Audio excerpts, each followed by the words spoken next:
বাংলাদেশে একটা সুষ্ঠু নির্বাচন যাতে অনুষ্ঠিত না হতে পারে সেই জন্য পতিত ফ্যাসিস্ট গোষ্ঠীত ফ্যাসিবাদী গোষ্ঠীত জনগণ এইবার এত বেশি উদ্গ্রীব হয়ে আছে, উন্মুখ হয়ে আছে একটা সুষ্ঠু নির্বাচনের জন্য। তারাই মূল ভূমিকা পালন করবে। মূলত আইন শৃঙ্খলা রক্ষা বাহিনী হবে গৌণ। বিসমিল্লাহির রহমানির রহিম। আপনি তো সভাপতি।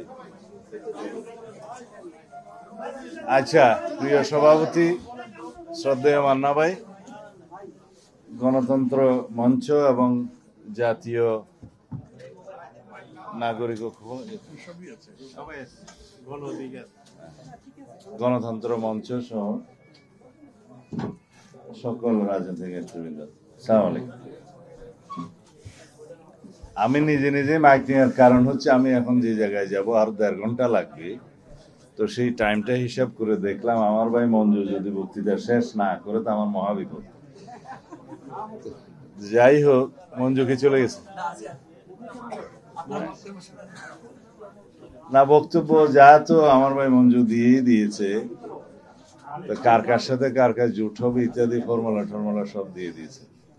আমি বুঝলাম না আজকের এই যে এটা শিরোনাম যে আগামী নির্বাচন গুণগত মানসম্পন্ন হওয়ার চ্যালেঞ্জ এবং আর কি দিয়েছে সম্ভাবনা, এটা এখনই আলোচনার জন্য অগ্রাধিকার কেন হলো আমি বুঝতে পারছি না। আগে তো অগ্রাধিকার হবে যে আমরা জুলাই সনদ বাস্তবায়নের প্রক্রিয়াটা সমাপ্ত হবে এবং গতকালকের আলাপ অনুযায়ী জনগণের সম্মতির জন্য সার্বভৌম এখতিয়ারের সম্মতির জন্য সেটা জুলাই সনদের পক্ষে অথবা বিপক্ষে জনগণের কাছে আমরা যাব। এটা মোটামুটি একটা সমাধানের প্রায় চূড়ান্ত পর্যায়ে আমরা আছি। তো এখানে একটা চ্যালেঞ্জ আছে, নির্বাচনের চ্যালেঞ্জ তার পরে। এখানে লক্ষ্য করলাম যে সবাই এই বিষয়ে মোটামুটি একমত যে জনগণের সার্বভৌম রায়টা আমরা নেই, যে সাংবিধানিক সংস্কার সহ অন্যান্য সংস্কারে জনগণ পক্ষে আছে কিনা। আমরা ধারণা করতে পারি বাংলাদেশের জনগণ সংস্কারের পক্ষে, কিন্তু এটা নেয়ার জন্য আমি প্রস্তাব এই জন্যই করেছিলাম, রেফারেন্ডামের মাধ্যমে জনগণ যদি সংস্কারের পক্ষে রায় দেয় তাহলে পরবর্তীতে আসন্ন নির্বাচনে যে সংসদটা গঠিত হবে সেই সংসদ এই জনরায়ের বাইরে যেতে পারবে না, এই ম্যান্ডেট মানতে বাধ্য হবে। আদারওয়াইজ সংসদে যারাই মেজরিটি থাকবে অথবা 2/3 মেজরিটির মাধ্যমে সেই সংসদের ইচ্ছা অনুযায়ী সংবিধান সংশোধন হবে। কিন্তু এই ম্যান্ডেটটা থাকলে সেটা বাধ্যতামূলক হবে প্রত্যেকটা সংসদ সদস্যের উপর, প্রত্যেকজন। সেই জায়গায় সবাইকে আমরা মনে হয় বোঝাতে সক্ষম হয়েছি এবং এটা করার জন্য আমাদেরকে সংবিধানে স্পর্শ করতে হবে না। সেটাও কালকে আমরা মোটামুটি ঐকমত্য পরিষদের সবাইকে বোঝাতে সক্ষম হয়েছি। কারণ সবাই বলছে কনস্টিটিউশন অর্ডার এরকম করছে কেন ভাই? কনস্টিটিউশন অর্ডার আগে জারি করতে হবে, তারপর গণভোট করতে হবে, এগুলা কেন করতে হবে না সেটা আমরা কালকে বুঝিয়ে দিয়েছি। কারণ কনস্টিটিউশন অর্ডার করতে গেলে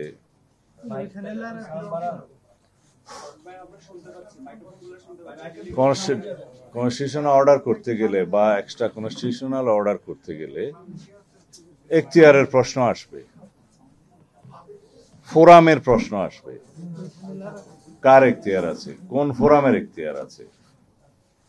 সেই প্রশ্নগুলোকে আমরা অ্যাভয়েড করতে পারবো এখন এই প্রক্রিয়ার মধ্য দিয়ে। এবং কনস্টিটিউশন অর্ডার জারি করার মধ্য দিয়ে একটা সাংবিধানিক সংকট সৃষ্টি হওয়ার যে সম্ভাবনা ছিল সেখান থেকে আমরা বেরিয়ে আসতে পারব। রাষ্ট্রীয় সংকট শুরু হওয়ার একটা সম্ভাবনা যেটা থাকবে, বা বিচার বিভাগ সেটা অগ্রাহ্য করার যে সম্ভাবনা থাকবে, সেখান থেকে আমরা বেরিয়ে আসতে পারবো। সেই সমাধানের জন্য আমরা কালকে এই প্রস্তাবগুলো করেছি।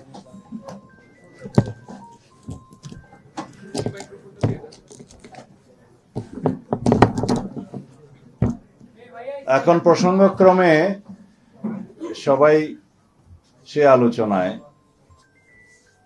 একটা প্রশ্ন উত্থাপন করেছে যে এই গণভোট হবে একই দিনে, সে গণভোটটা করলে সুবিধা এবং অসুবিধা কি? আমরা সুবিধার কথা বলেছি এই জন্য, এই নির্বাচনটা হওয়ার জন্য আর 2-3 মাস বাকি আছে। একটা জাতীয় সংসদ নির্বাচন আয়োজন করা একটা মহাযজ্ঞ।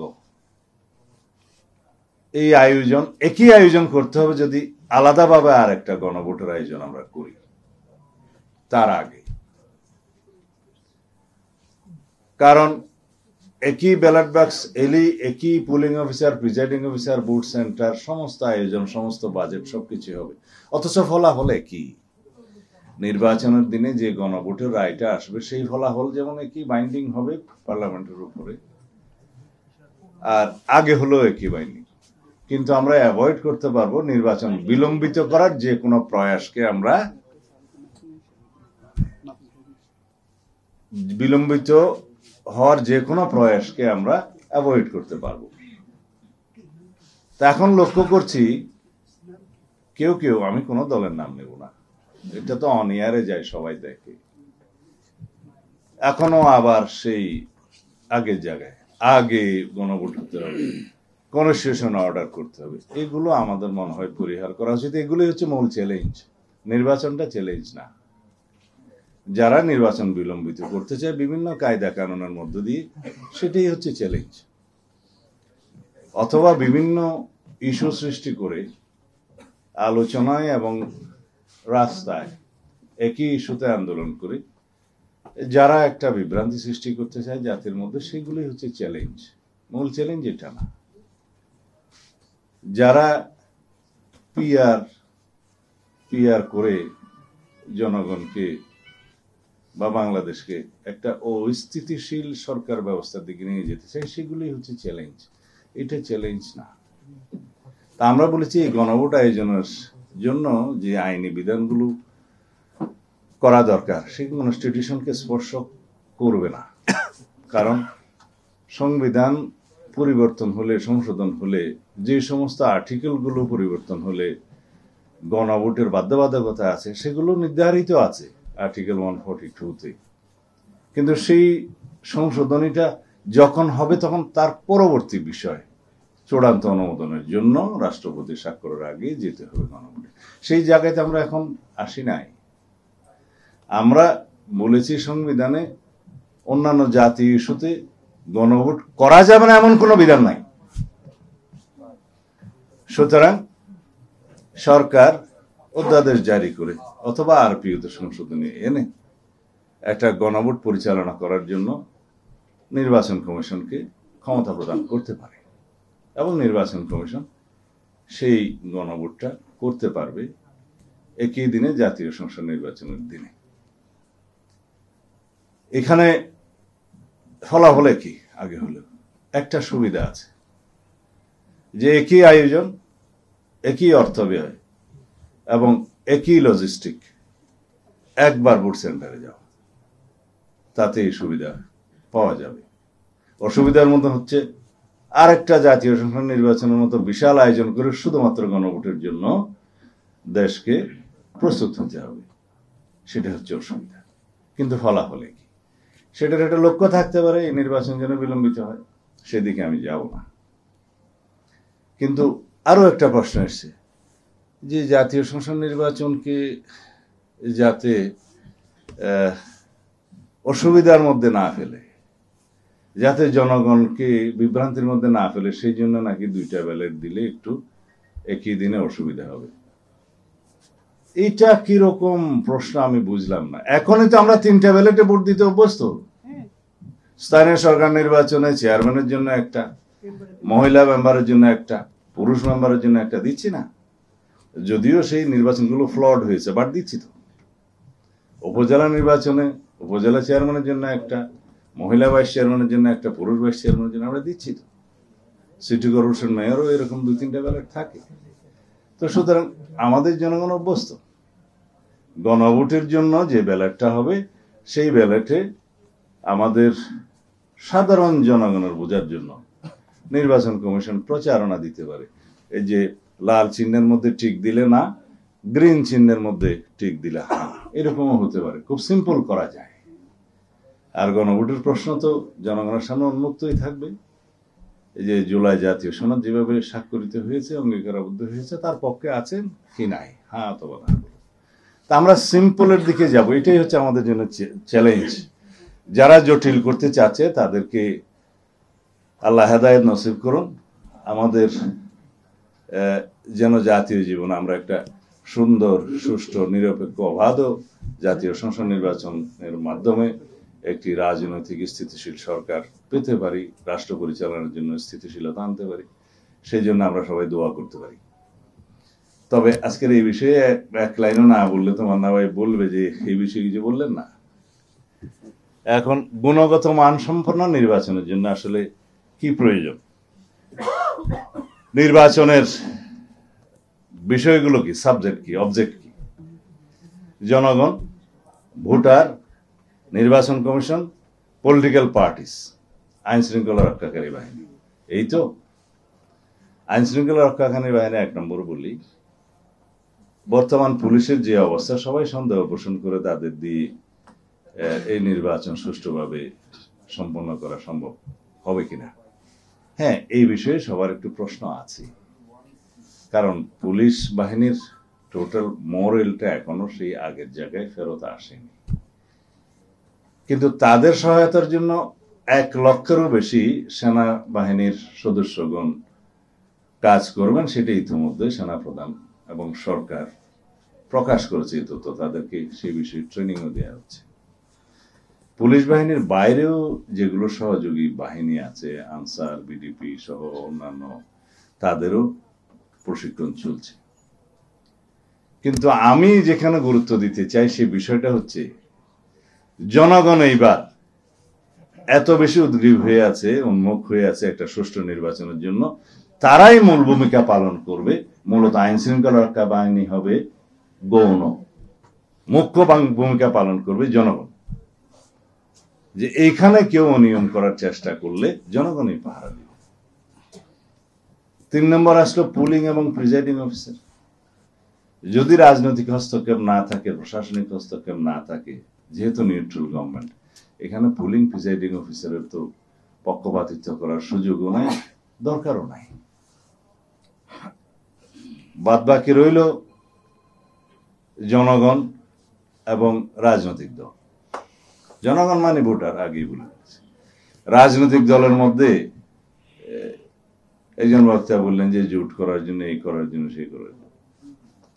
এখন সেটা তো রাজনৈতিক দলগুলোর নিজস্ব ব্যাপার, পারস্পরিক ব্যাপার।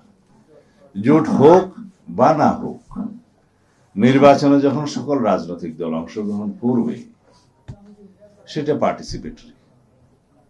তাদের প্রচারণা এবং অন্যান্য বিষয়ে নির্বাচন কমিশন আরপিও সহ আচরণবিধি যেভাবে সংশোধন করেছে, সেই ব্যবস্থার মধ্যেই আমাদের অনেকগুলো চ্যালেঞ্জ আমরা সমাধান করতে পেরেছি। দ্যাট মিনস আগামী জাতীয় সংসদ নির্বাচনে পোস্টার লাগানোর ঝামেলা নাই, যেটা নিয়ে অনেক সময় সমস্যা হয়। সেখানে ব্যানার হবে এবং পরিবেশ বান্ধব ব্যানার হবে, কাপড়ের ব্যানার হবে ইত্যাদি। আরো কিছু বিধিবিধান করা হয়েছে আচরণ বিধিতে, যেগুলো কঠোরভাবে মানা হবে। তো বাকি রইল যে সমস্ত ফেসিবাদী শক্তি নিষিদ্ধ ঘোষিত হয়েছে, তাদের কর্মকাণ্ড কি হবে, বা দেশি বিদেশি যে একটা চক্র আছে বাংলাদেশে অস্থিরতা সৃষ্টির জন্য, তাদের তৎপরতা কি হবে। This is the main challenge. এতক্ষণ আপনারা বোধহয় সেই বিষয়ে আলোচনা করেছেন। বাংলাদেশে একটা সুষ্ঠু নির্বাচন যাতে অনুষ্ঠিত না হতে পারে সেই জন্য পতিত ফ্যাসিস্ট গোষ্ঠী তো ফ্যাসিবাদী গোষ্ঠী তো চেষ্টা করবেই, কিন্তু এখনো পর্যন্ত তারা কি সেরকম কোনো সফলতা অর্জন করতে পেরেছে? না। ঝটিকা মিছিল বা গেরিলা টাইপের দুই একটা মিছিল দিয়ে রাতের অন্ধকার অথবা সুবে সাদেকের সময় ফটো টোটো তুলে তাদের নেতাদের কাছে পাঠিয়ে দিচ্ছে। এখন সুবে সাদেকে মিছিল দিলে রাস্তায় কেউ থাকে না, সেই ফটো টোটো ভিডিও টিডিও দিয়ে কৃতিত্ব নেওয়ার চেষ্টা করছে। কেউ কেউ ভিডিওতে জমে, কেউ দিল্লি থেকে, কেউ ফ্রান্স থেকে বয়ান টয়ান দিচ্ছে। এগুলো বাংলাদেশের মানুষ পাত্তা দেয় না। আমরা যদি ফ্যাসিবাদ বিরোধী জাতীয় ঐক্যটা শক্তিশালী করি, সমুন্নত রাখি এবং এই গণতান্ত্রিক শক্তিটাকে আমরা সম্মান করি, আমাদের মধ্যে বিতর্ক হবে। কিন্তু আমরা যদি এই গণতান্ত্রিক ঐক্যটা, ফ্যাসিবাদ বিরোধী জাতীয় ঐক্যটাকে সমুন্নত রাখি এবং শক্তিতে পরিণত করি, ইনশাআল্লাহ ভবিষ্যতে বাংলাদেশে ফ্যাসিবাদের কোনো উৎপাত এবং উৎপত্তি দুটোই হবে না। তা আমি এটাকেই মূলত আমাদের চ্যালেঞ্জের প্রধান মনোযোগের জায়গা বলে মনে করি। আমরা সেটা সবাই সম্মিলিতভাবে সারা জাতি মোকাবেলা করবে, আশা করি আমরা সফল হব। আর সকল রাজনৈতিক দলের কাছে একটা অনুরোধ, যে আমরা যদি একটা অংশগ্রহণমূলক নির্বাচন করতে চাই, ফ্যাসিস্ট গোষ্ঠীর যে রাজনৈতিক দল হিসাবে তার বিচারিক ব্যবস্থা, সেটা যেন আমরা ত্বরান্বিত করার জন্য সবাই উদ্যোগ নেই।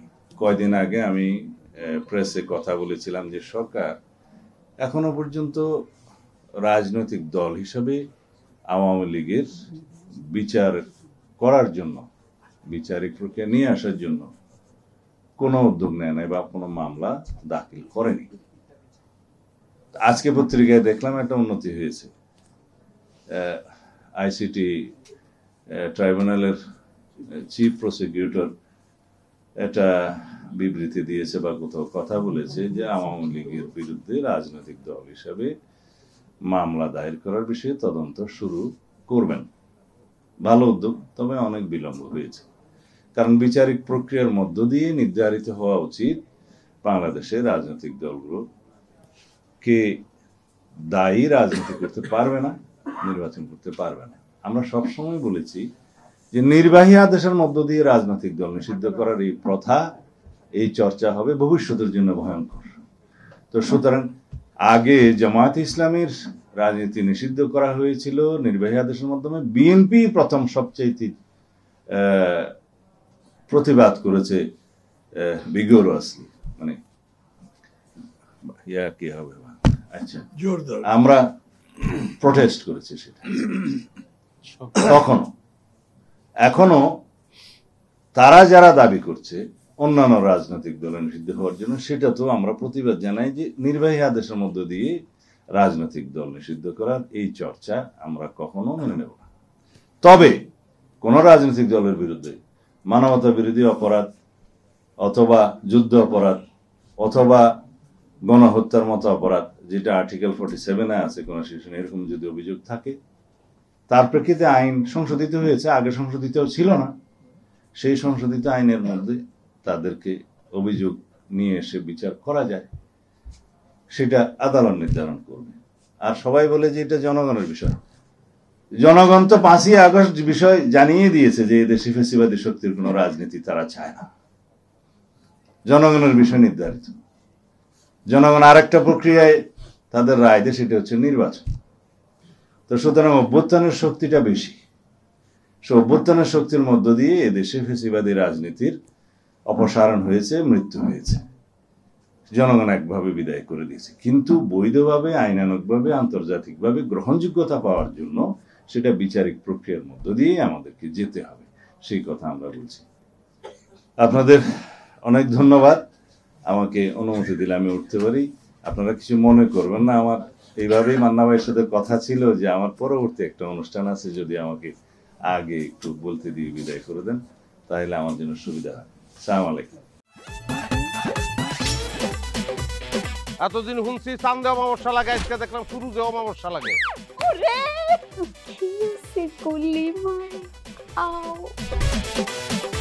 আপনার নামটা? আমার নাম লাবণ্য। এটা ধরেন। এইটা কি? সোলেমানি আংটি। ভয় পেলে নাকি সিরিয়াস? আমগো চোখে তো এখন কাঠের চশমা। দুইটা খেজুর কাটা নিয়ে চক্ষু দুইটা উঠানো হইলে আমারে দান করে দিন। কারো পোষ মাছ আর কারো সর্বনাশ। নাই রে নাই, আমার বাপে নাই। এই হারামজাদা হাতে কি গ্রামের মাসে তোর আটকা জলিল কর। আমার ঘরে তিনটা বউ এতিম হয়ে যেতাম। বস্তালা আবার ঢুকা। এই